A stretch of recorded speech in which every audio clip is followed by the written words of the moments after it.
Welcome to FRC Media News for Thursday, December 14th, 2017. I'm Keith Tebow.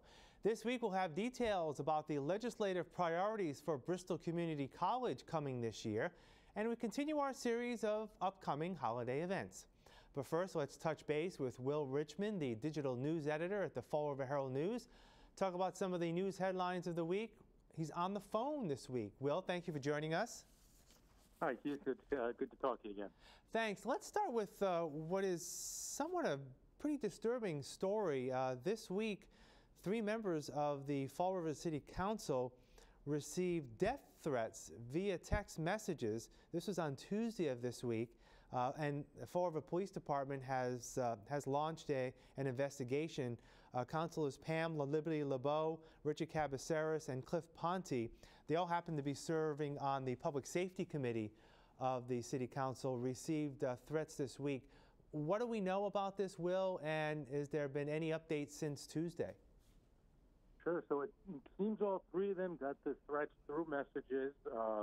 They were all slightly different, but the common sort of theme between them was that a woman was warning them that an ex-boyfriend and brother were going to attack them, were going to beat them. No real reason was given for this, for why they would want to beat these people, these counselors. As you mentioned, it was identified as a New Bedford woman, I believe, so we're not sure what the connection is between why someone from New Bedford is concerned about the actions of these 3 members of the City Council's Public Safety Committee. And to our knowledge, to this point, police have not said really anything to us about it. So, and at this point, it seems most of the counselors have blocked the number where the texts were coming from. In our attempts to contact the number, which was visible on the text that Councilor Liberty LeBeau and Cabaceres posted on their Facebook pages, it said that the message service could no longer be accessed or something to that effect. So whoever it is that sent these, the counselors have either blocked them or they've turned off the system that got them there. And, police are in the process of trying to figure out who it was that placed these threats.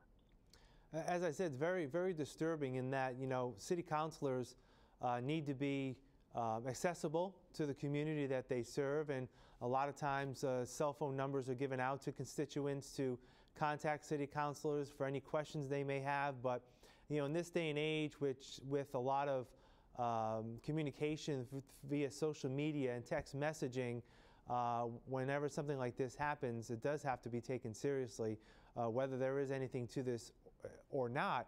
And it is something that I guess gives people pause when they see something like this happen. So we'll continue to follow that as we go along. There's been more changes within some of the staffing at Government Center. It was announced this week that former Special Assistant to Mayor Jazio Correa, Faust Fiore, has a new job. He'll be moving from the mayor's office to the Office of Community Development, where he will be serving as the agency's new housing director. How did this all come about?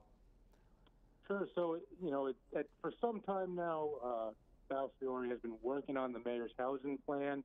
You may recall back in the, late summer, the mayor stood out front of a home that was being demolished to announce some housing initiatives, and that was the culmination of some work that he had assigned to Faust in his role as the special assistant to the mayor. So I think there's been some thought for a while that if Jazio Correa was reelected, he would look to put to shift Faust Fiore into this position. So he's moving from the mayor's office to what is now a position that's under the Community Development Agency, and we'll see where that goes. What this develops in terms of housing plans going into the future. I think as part of this, there was a press conference held this morning at a home that was rehabilitated with funds through an Attorney General's program. So I think part of the hope is that more abandoned and sort of poorly conditioned homes in the city will get rehabbed, resold, and back on the city's tax rolls in the future. Has there been any indication from the mayor or his staff about whether that special assistant role will be filled in that office going forward? There hasn't been, but at the same time, he does have a chief of staff at this point. Correct. That he hasn't had for Yep. a number of months. So there may be some overlap there in those positions. It keeps the number of employees in the mayor's office the same now with Fiore moving over to the Community Development Agency and the chief of staff coming in on the mayor's side. Last week, the paper also had a story about another former staffer of the city government, Michael Aguiar. Those of you who may remember, Mr. Aguiar was initially tapped when the mayor was first inaugurated to serve as a drug liaison, if you will, drug czar, if you will, for the city of Fall River. That position was not approved by the city council, so the mayor made Mr. Aguiar a grant development individual within a government center. And then earlier this summer, it was realized that Mr. Aguiar had taken a trip to New York City as part of a conference and spent over $2,500 in the Ritz-Carlton Hotel. He also rented a luxury SUV for the travel. That, combined with some expenditures for his office, forced Mr. Aguiar to resign. And last week, Mr. Aguiar spoke with the Herald News about his feelings and what transpired. What can you feel from that conversation? It was his first public comment following his resignation earlier this year. Sure. In his interview with our reporter Brian Frager, he admitted to that he could have done some things differently, but at the same time, he also kind of looked to excuse some of his practices. He kind of explained that the use of the larger rental car was because when he got to the rental car place, they didn't have the car he originally rented, so they offered him a larger one. That while he was staying at the Ritz-Carlton, it's a Marriott brand, so there were still some excuses in his explanation. I think he admits that he could have done things a little smarter, but at the same time still sees doesn't see what he did as being necessarily wrong. He also explained some of the expenditures as typical in government because at the end of the fiscal year, you need to spend down grant funds or otherwise risk ending up with smaller grants the following year. Right. So these were some of his excuses for the spending practices that eventually led to his resignation, not from Government Center. And very early on in the piece from last week, he mentioned that because of this, because of his error and his resignation, that he's having a tough time finding work. And for many years, he has been one of the leaders in terms of the fight against drug addiction in our region, both with the city and at Star. And it's a combination of this and combination of his age. He's in his upper 50s. Difficult to get a new position, and that was brought out right at the beginning of the piece. And probably feels in some ways, again, not speaking for him, but in some ways probably comes across as feeling that he made a mistake and that he's still good at what he does and is looking for opportunities. So a good piece if you haven't seen it from last week at the Herald News. All right, Will, what's coming up at the paper over the next few days? This week we are taking a look at the concerns that local firefighters have about cancer. It turns out, firefighters are at a very high risk of ending up with cancer, and it's become a new concern for many of the firefighters currently on the Fall River Fire Department. But the department is taking steps to try to warn new recruits of what they should do, how to decontaminate their uniforms, their clothing, and the type of things that should be done to lower their risks. So, and interesting, we've got some comments from those that have fought cancer that are current firefighters, some that have retired, and those that are, really hoping to stay away from ending up with cancer in the future. So that will be coming out in Sunday's paper and online tomorrow. All right, well, good stuff. We'll talk to you again next week. Take care. All right, have a good weekend, Keith. We'll have more FRC Media News right after this.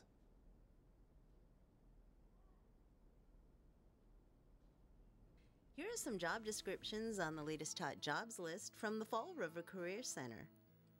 On-site medical representative, Amazon, located at 1180 Innovation Way, has an immediate need for a full-time on-site medical representative to serve as Amazon's first aid provider in the warehouse and provide assistance with all health and safety needs. Job number 9970227. Bilingual Relationship Banker. Bank of America, located at 10 North Main Street, is in need of a full-time bilingual relationship banker responsible for assisting and educating customers in the lobby on self-service banking options online, mobile, and ATM. Job number 9973732. Quality Assurance Technician. Blount Fine Foods, located at 630 Current Road, is looking for a full-time quality assurance technician to assist management in the maintenance of overall product quality and safety. Job number 9973170.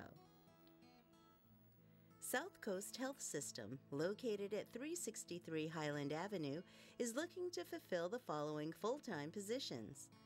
Nursing Assistant, job number 9971645. Food Service Worker, job number 9971682. People Incorporated, located at 4 South Main Street, is looking to fulfill the following full-time positions. Teacher Assistant Substitute, job number 9970092. Early Intervention Service Coordinator, job number 9970088. For more information on these or other positions, visit FRCmedianews.org or call the Fall River Career Center at 508-730-5000. There's a lot going on in Fall River this holiday season. FRC Media has a weekly rundown of some of the events taking place in the city. The Greater Fall River Children's Museum, located at 441 North Main Street, is sponsoring a reading of the beloved Christmas classic, The Polar Express. The reading runs from 4 p.m. to 6 p.m. on Thursday, December 14th. Admission is $3 and refreshments will be served. Creative Arts Network and the Herald News is hosting the 3rd annual Festival of Trees, Saturday, December 16th, at Fall River Government Center. From 11 a.m. to 4 p.m., come by to see dozens of Christmas trees decorated by local community organizations. This free event will feature storytelling, a visit from Santa, and a holiday concert. On Sunday, December 17th, from 2 p.m. to 5 p.m., the South Coast Community Chorale will be holding its 20th anniversary winter concert at St. Bernadette Parish, 529 Easter Avenue. This year's concert will honor those in our community dedicated to public service. Tickets are available at sccchorale.com or at the door. The Spindle City Ballet will conduct 3 performances of The Nutcracker, December 16th and 17th at Bristol Community College. Saturday's performances will be at 2 p.m. and 7 p.m., with the Sunday matinee at 2 p.m. A cast of 30 local children will bring this holiday classic to life. For tickets, visit spindlecityballet.org. On Tuesday, December 19th, the Fall River Public Library will sponsor a visit by Santa and Mrs. Claus. This free event, located at 104 North Main Street, will feature crafts, a holiday raffle, and refreshments. Now through December 30th, the Fall River Historical Society hosts its annual holiday open house. Experience the splendor of a Victorian-era Christmas in one of the area grandest 19th century mansions. Lavishly decked out in an award-winning holiday display from room to room. Located at 451 Rock Street, hours are Monday through Friday 9 a.m. to 4:30 p.m. and Saturday and Sunday 1 p.m. to 4:30 p.m. Make sure to join us next week as we provide information on more events taking place in Fall River this holiday season. Welcome back. A legislative breakfast at Bristol Community College recently brought state representatives together with BCC President Dr. Laura Douglas to talk about the upcoming needs of the college. We need our legislators to understand how college is changing. So many people don't understand that most college students today, not just community college, but four-year colleges as well, most students are over 21. Many of them, almost 50%, live in poverty. Many of them are single parents. And those are the factors that put an additional strain on the student and really in many ways create barriers for them to complete their degree in a timely manner. And right now there is a lot of push. There's this notion by so many people that you should complete college, an associate degree in 2 years or a four-year degree in 4 years.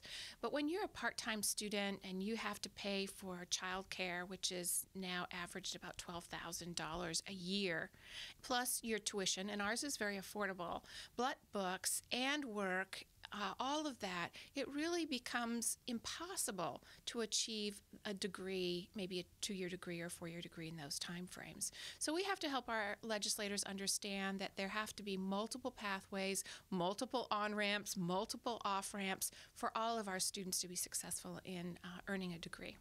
Fall River State Representative Alan Sylvia said meeting with the president is helpful to lawmakers.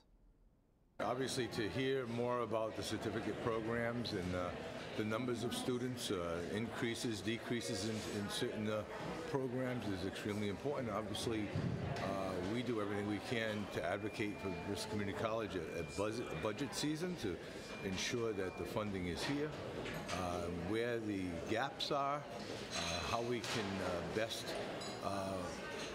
form a better relationship with the UMass team and Bristol Community College so that we can get more students into a 4-year system, completing their bachelor's degree. That's the idea of coming to Bristol. Many of them want to further their education, and not just an associate's degree, but to move on. And to do that is with the least amount of cost as possible. And especially the constituents that I serve in the south end of Fall River, so many of them at the poverty line or just above the poverty line and could use that assistance. With the holiday season in full swing, Fall River area residents are being warned to be extra vigilant about fire safety, particularly concerning the use of decorative candles. Candles actually are one of the leading cause of fires during the holidays as well. And candles, great. I mean, I love them. I love some of the different scents that they have on these candles. But if you're going to use a candle, make sure that it's not near anything that's flammable.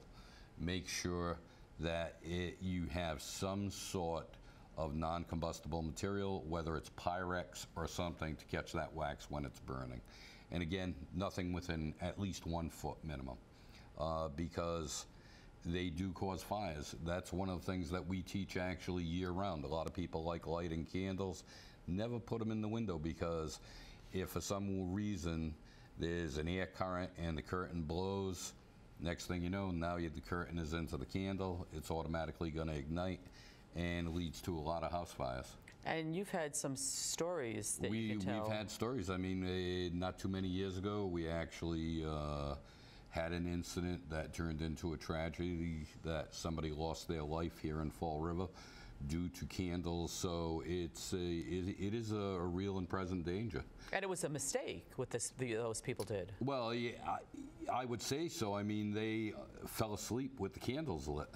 And which is why it's so important. If it's great to light candles, but if you're ever going to leave your house, before you go to bed, make sure you blow them out, because when they burn down, if that wax is spread and burned to a certain point, it could create or cause a fire. The Creative Arts Network is sponsoring its annual Festival of Trees event this Saturday. The trees, sponsored by individuals, area businesses, and nonprofits, are being displayed at one central location this year.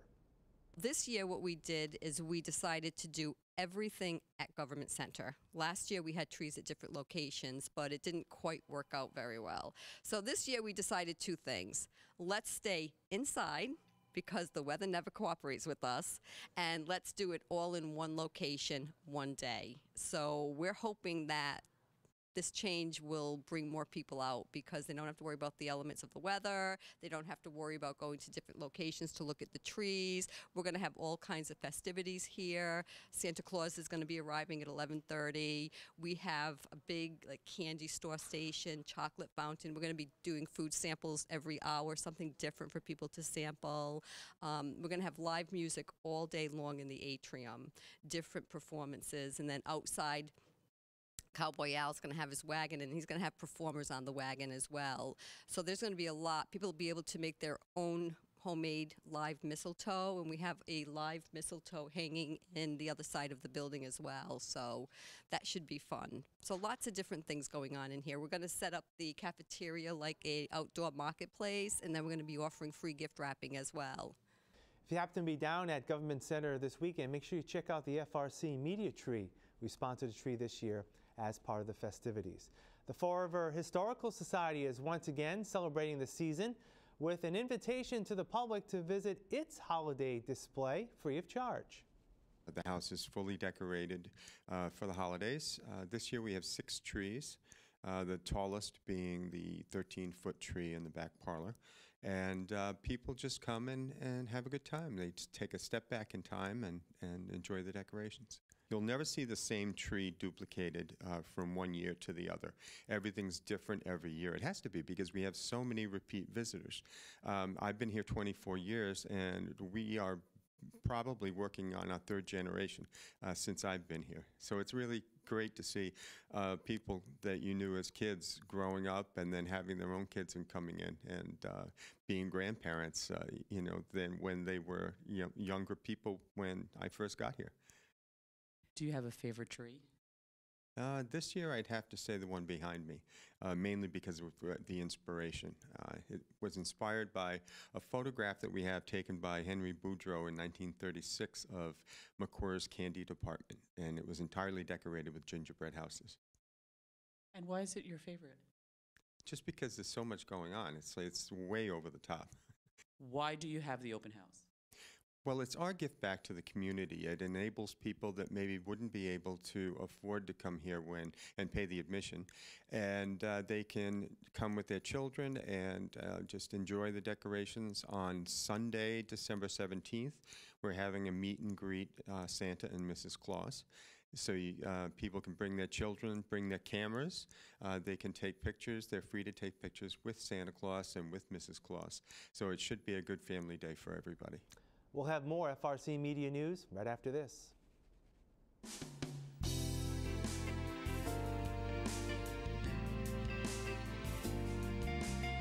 this week on Hot Dogs and Cool Cats, we have Bear. He is an 8-month-old pit bull puppy. Surprising, because he is about the size of an adult dog, but I mean, he's such a big baby though. He does very good sits, and he's slowly working on his manners.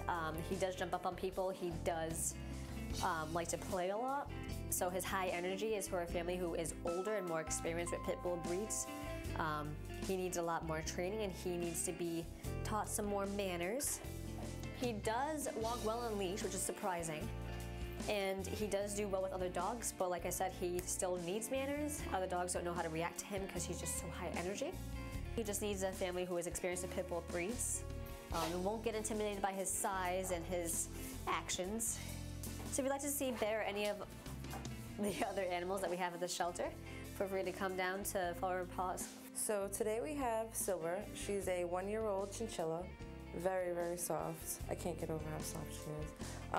She was an owner surrendered. She actually had 2 owners, but the last one that we know of surrendered her because the other animals in her house did not, get along with the chinchilla, didn't want the chinchilla around. So she was surrendered. She's very, very sweet. She likes to be handled, as you can see. And that's it, she likes people. And she's very calm. So if you want to come down to see her, we're at Forever Paws Animal Shelter at 300 Linwood Street, Fall River, Mass. And we're open every day to the public except for Wednesdays, 11 to 4.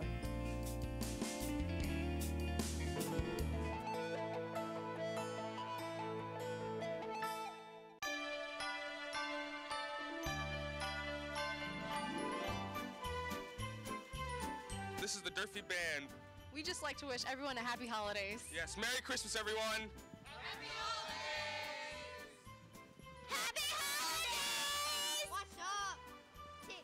everyone at Argosy Collegiate Charter School. Happy holidays! Happy holidays! Hi, I'm from Fall River, Mass. Merry Christmas and Happy Holidays. We are called the Fall River Blues Ensemble, and we play once a year in the Christmas parade, and we jam out together every now and then. Merry Christmas, everybody! Merry Christmas! Merry Christmas and Happy Holidays! We're with the Greater Fall River Relay for Life, and we're here to wish you all a very Merry Christmas! Happy Holidays!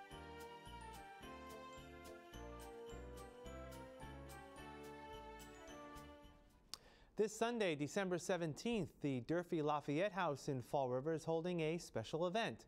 To celebrate the season, the public is invited to visit the museum without having to pay for admission.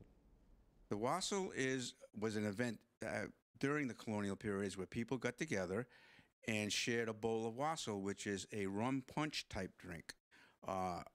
We will not be serving rum, but we will be serving the other ingredients that went into a wassail, which were spices and fruit drinks, and with different types of fruit floating in it. So we share that, but we won't be sharing the bowl. We won't be passing the bowl around. We'll be putting it in individual cups. Now, where did this originate from? This originated in medieval England and medieval Europe, actually, and was brought over here to the colonies as an English custom. That's it for this edition of FRC Media News. You can watch our program Thursdays and Fridays at 6 p.m. and online follow us 24/7 at frcmedianews.org.